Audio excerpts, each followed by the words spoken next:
हम ही नहीं बल्कि पूरा बिहार चाहता है कि चिराग पासवान बिहार का मुख्यमंत्री बने। चिराग पासवान ने तो सबके सामने ही कह दिया हर कि वफ़ के साथ हैं। अभी भारत बंद हुआ उसमें हम लोगों ने साथ दिया। दानिश इकबाल होते कौन हैं? उनको जुम्मा 8 दिन हुआ है भाजपा में 1 साल से आए हुए, और उनकी औकात क्या है हमारा मुकाबला करने का? नरेंद्र मोदी जी एक बार मुसलमान से मोहब्बत करें। चिराग पासवान के हम सिपाही हैं तो अपनी बात तो हम बोलेंगे ना भाई। मुसलमान को गाली बकेंगे और हम भी मुसलमान हम बैठ थोड़ी सुनते रहेंगे। हम तो जवाब देंगे। हमको राष्ट्रीय अध्यक्ष बोलेंगे कि इमाम गजाली सर कटा तो मैं सर कटा लूंगा। बिहार में जो भाजपा ने सीट जो जीती है इंडिया गठबंधन, उसे चिराग पासवान का देन है। और पूरे बिहार के अंदर चिराग मैं है। चिराग नहीं रहते तो एनडीए की सीट बहुत होता तो 3-4 सीट आती।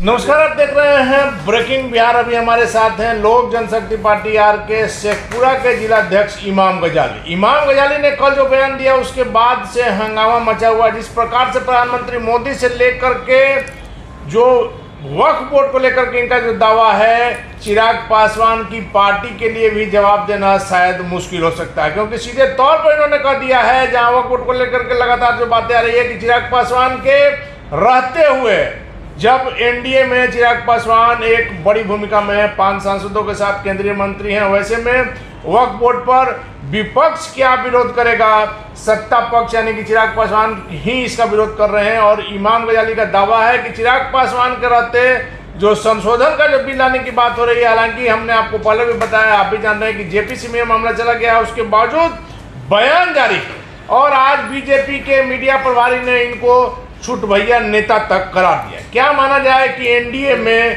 बवाल मचा हुआ है और एक बार फिर से चिराग पासवान अलग हो सकते हैं? इमाम गजाली, देखिए, सबसे पहले अनिल बाबू मैं बता दूं आपसे, न मैंने बीजेपी के ख़िलाफ़ बोला, न मैं चिराग पासवान जी के हम सिपाही हैं। हमारा एक ही मंशा है, हर कार्यकर्ता का, हर सिपाही का एक मंशा होता है कि उसका नेता बिहार का मुख्यमंत्री बने। तो हमारी दिली ख्वाहिश है और हम ही नहीं बल्कि पूरा बिहार चाहता है कि चिराग पासवान बिहार का मुख्यमंत्री बने। हर लोग चाहता है। लेकिन आज जो मैंने देखा कि आपके चैनल में देखा कि बीजेपी के कोई प्रवक्ता हैं, मीडिया प्रभारी हैं, वो मुझे कह रहे हैं छोट भैया, तो मैं उनसे पूछना चाहता हूँ चैनल के माध्यम से कि अभी उनको जुम्मा 8 दिन हुआ भाजपा में आए हुए, अभी 1 साल से भाजपा में आए हैं, क्या पता कहाँ से आए हैं नहीं आए। और मेरे बारे में पूरी हिस्ट्री बता लें, जान लें कि इमाम गजाली किस परिवार से है, इमाम गजाली क्या है। इमाम गजाली के पास हमको तो नहीं लगता है कि वो इंसान एक पढ़ा लिखा, हमको लगता है साइको टाइप का इंसान है वो। और हमको छोट भैया बोलने से पहले खुद अपने दामन पर झांक के देख ले। बोलने के पीछे का मकसद समझ लीजिए। वो इंसान मुसलमान है, मैं भी मुसलमान हूँ, तो क्या वो बीजेपी के साथ हैं? ठीक है, लेकिन क्या वो ऐसा मुसलमान है जो भद्राहा बदनसीब मुसलमान हो गया हो, जिसको वफ़ की जानकारी नहीं है, जिसको अल्लाह रसूल की जानकारी नहीं, उसको तो भद्राहा बदनसीब मुसलमान बोलेंगे। और ऐसा भद्राहे मुसलमान को ये नहीं पता है कि आलिम दीन किसको बोलते हैं, मौलाना किसको बोलते हैं, हाफिज़ कुरान किसको बोलते हैं, तो ऐसे मुसलमान को क्या बोलेंगे? ऐसे मुसलमान को तो पतल चटवे में बोलेंगे इसको हम। नहीं, तो इसमें तो सीधे तौर पर उन्होंने कहा है ना कि चिराग पासवान की पार्टी का अधिकृत बयान नहीं है। चिराग पासवान मेरा नेता है। अब वो प्रवक्ता बना है, कैसे बना है हमको हम जानते हैं। उसका तो पहली बार हम नाम सुना उसका। को माना जाए कि चिराग पासवान चिराग पासवान का हमारा क्लियर, हमारी पार्टी का क्लियर लाइन है मेरे भाई। जात ना पात करे सबकी बात। हम उस पार्टी के सिपाही हैं तो हम उस पार्टी की बात में बोलेंगे। और नहीं, हम और चिराग पासवान ने तो सबके सामने ही कह दिया कि वफ़ के साथ हैं। अभी भारत बंद हुआ उसमें हम लोगों ने साथ दिया। लेकिन दानिश इकबाल का तो सीधा दावा है कि चिराग पासवान ने कभी इसके बारे में विरोध नहीं किया। दानिश इकबाल होते कौन हैं? उनको जुम्मा 8 दिन हुआ है भाजपा में 1 साल से आए हुए, और उनकी औकात क्या है हमारा मुकाबला करने का? उनको पता है कि वो और दानिश इकबाल अपने बारे में पहले सोच लेने हो, उसको सही से कोई जानता है पटना के अंदर किसी मुस्लिम मसले पे? ये तो मैंने कहा नहीं, ये भद्राहा बदनसीब मुसलमान ही है, जिसको पता ही नहीं है कि वफ़ किसको बोलते हैं और आलिम दीन किसको बोलते हैं, मुफ्ती किसको बोलते हैं, मौलाना किसको बोलते हैं। ये तो एक तोता के तरह जो रटा उसको बोल दिया, इसको तोता बोलते हैं। तो क्या वक्फ बोर्ड में भी संगतियाँ नहीं है जो अरे भाई सुनिए, लाया जा रहा संशोधन? सुनिए, इसको इस जाहिल को प्रवक्ता कैसे बना दिया बीजेपी ने? मीडिया प्रभारी है। मीडिया ये जाहिल है, ये मीडिया प्रभारी क्या रहेगा? ये इसको पता ही नहीं है कि मुसलमान कहते किसको हैं, तो क्या पता है? मुसलमान के लिए अलग कानून है क्या? नहीं, मुसलमान के बारे में कंसेप्ट ही नहीं पता इस बेवकूफ़ को, तो क्या पता जाने क्या समझेगी आई मेरे। और हमको कैसे, उसकी औकात कैसे है बोलने के? छोड़ भैया, खुद छोड़ भैया है वो क्या बात करे? उसको पटना में एक उसका गली में, उसके मोहल्ला में उसको लोग नहीं जानता होगा कि कहाँ पर कहाँ का रहने वाला है वो। लेकिन इस तरह की जो बातें सुनिए, उसने, मैं उसको चैलेंज करता हूँ, ऐसे छोड़, हमको छोड़ भैया क्या बोलेगा? खुद छोड़ भैया है वो, चाहे किसी पार्टी का हो। अगर किसी पार्टिकुलर अगर उसने उंगली उठाने का काम करेगा तो उसको हम चैलेंज करते हैं ऐसे इंसान को कि आप उसको, हमको कहता है वक्फ की ज़मीन उनके पास होगी, तभी ऐसा बोल रहे हैं। अरे भद्राहा बदनसीब, हमारे दादा ने 100 बीघा ज़मीन दान में दिया है। इमाम गजाली किस परिवार से है तुमको क्या पता? जिस घर में श्री बाबू आते हों, जिस घर में मौलाना अबुल कलाम आज़ाद आए हों, जिस हमारी हवेली में सरदार वल्लभ पटेल आए हों, इसके पूर्वज क्या थे हमको नहीं पता है। लेकिन इसको तो हम जानते भी नहीं है, पटना कोई आदमी नहीं जानता है इसको। जिसको ये नहीं पता है वफ़ बोलते किसको हैं, वफ़ कहते किसको हैं, नहीं, ये आप कैसे कह रहे हैं कि नहीं पता है उसको? जाहिल को क्या पता रहेगा? वो तो खुद जाहिल की तरह बात कर रहा है। हमारे बारे में क्या छोड़ भैया? वो खुद छोड़ भैया हम कह रहे हैं, खुद छोड़ भैया है। उनके कहने का मतलब था गजाली जी, आप समझ लीजिए बात को कि चिराग पासवान की पार्टी का सुनिए, आपके बात को माना जाएगा। मैं चिराग पासवान क्या एक सिपाही हूँ? मैंने बोला है मैं मुसलमान हूँ, मैं अपने मुस्लिम समाज के बारे में बोलूँगा।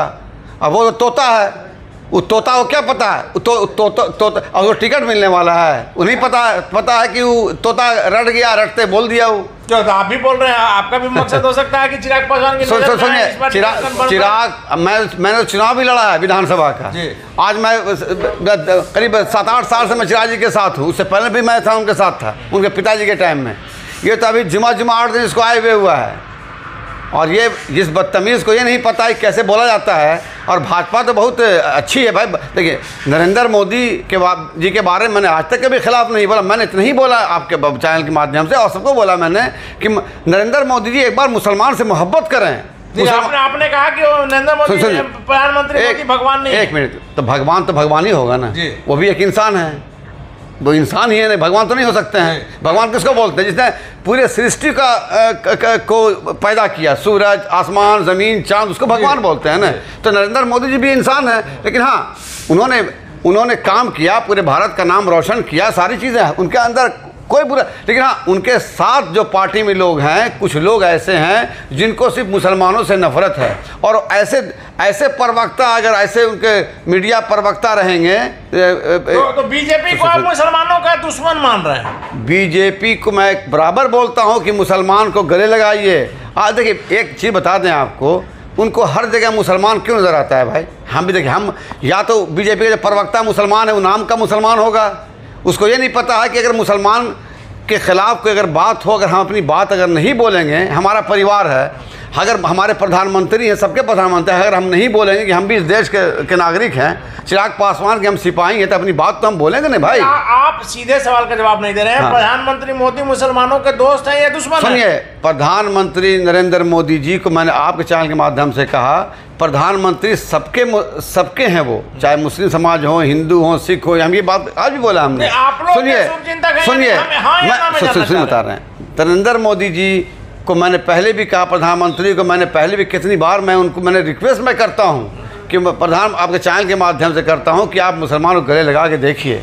आप सिर्फ मुसलमान ही नज़र क्यों आता है? हर जगह मुसलमान, हर जगह मुसलमान लगा रहे हैं ना।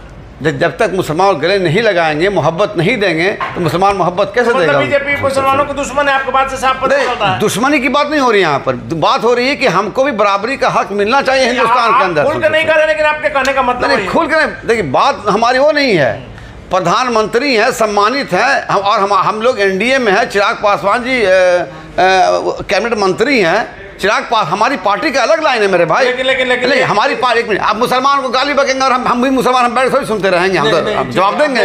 लेकिन गजाली जी, आपको जब इतनी ये बात बुरी लग रही है, तो आप जब वक्फ बोर्ड का जो संशोधन का जो बिल आ रहा है इसका विरोध कर रहे हैं, आप जब SC/ST को लेकर के सुप्रीम कोर्ट का आदेश था भारत बंद के लिए आप अगुवाई कर रहे हैं, पूरा आपने पूरा जाम कर दिया, तो बीजेपी को बुरा नहीं लगेगा? हमारी पार्टी का जो आदेश होगा मैं उसका पालन करूंगा। हमको राष्ट्रीय अध्यक्ष बोलेंगे कि इमाम गजाली सर कटा तो मैं सर कटा लूंगा। राष्ट्रीय अध्यक्ष का जो आदेश होगा मैं वो काम करूंगा। और ऐसे छोट भैया प्रवक्ता हो चाहे भरवक्ता हो, हम इसको कौन जानता है? इसको क्या पता कि मुसलमान कहते हैं किसको हैं? इसको सही से कलमा नहीं आता होगा, इसको सही से दरूद शरीफ नहीं आता होगा, क्या पता कुरान शरीफ पढ़ा भी होगा भी कि नहीं पढ़ा होगा। ये तोता की तरह रटता रहता है करके ये सब प्रवक्ता, ये सब गली छाप का 2 कौड़ी का औकात इसका नहीं है। क्या बात करेगा हमसे? लेकिन इमाम गजाली जी, आप जिनके बारे में बोल रहे हैं, एक तो बीजेपी हिंदुस्तान की सबसे बड़ी पार्टी, क्या एक मिनट उसका सुनिए, उसका औकात कैसे हो गया कि मेरे बारे में बोलने के लिए वो छोट भैया नेता है? उसको मैं चैलेंज करता हूँ ऐसे उस बदमाश को कि मैं उसके खिलाफ मैं चिट्ठी भी लिखूंगा भाजपा के ऊपर में कि इसको हटाया जाए। किस तरह का गंदी जबान बोलने वाला का इसको अधिकार किसने दिया? पर्सनली कैसे बोल सकता है किसी के ऊपर?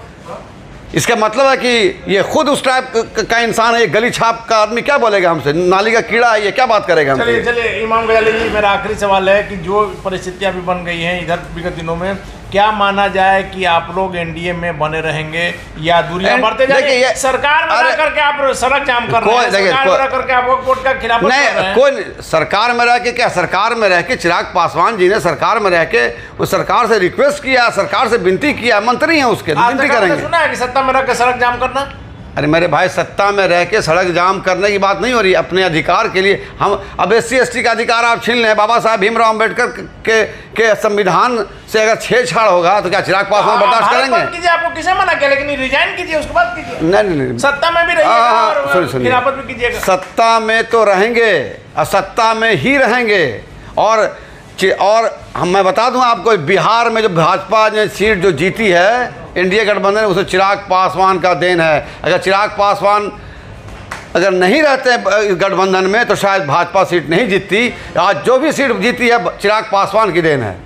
मतलब बीजेपी एनडीए में जो जीता है वो चिराग पासवान की देन है, उनका कार्यकर्ताओं की देन है, उनकी मेहनत है। और पूरे बिहार के अंदर चिरागमय है और हर नौजवान, हर मुसलमान, हर दलित, हर अगड़ा, हर पिछड़ा चिराग का दीवाना है। चिराग ने ही पूरे बिहार को में जो बीजेपी की सीट आई है उसका श्रेय चिराग पासवान हो जाता है। तो इंडिया की जो 30 सीटें आई है, 5 सीटें आपको मिलाकर पूरा सीट जितना बीजेपी ने जीता चिराग पासवान की मेहनत से जीता। चिराग नहीं रहते तो इंडिया नहीं रहते तो एनडीए की सीट बहुत होता तो 3-4 सीट आती। लेकिन चिराग पासवान जब एनडीए के अंदर हैं, वो एक रीढ़ की हड्डी है एनडीए की। चिराग पासवान अगर नहीं रहते एनडीए की सीट नहीं होती। चिराग पासवान के बदौलत एनडीए सीट जीती है बिहार में।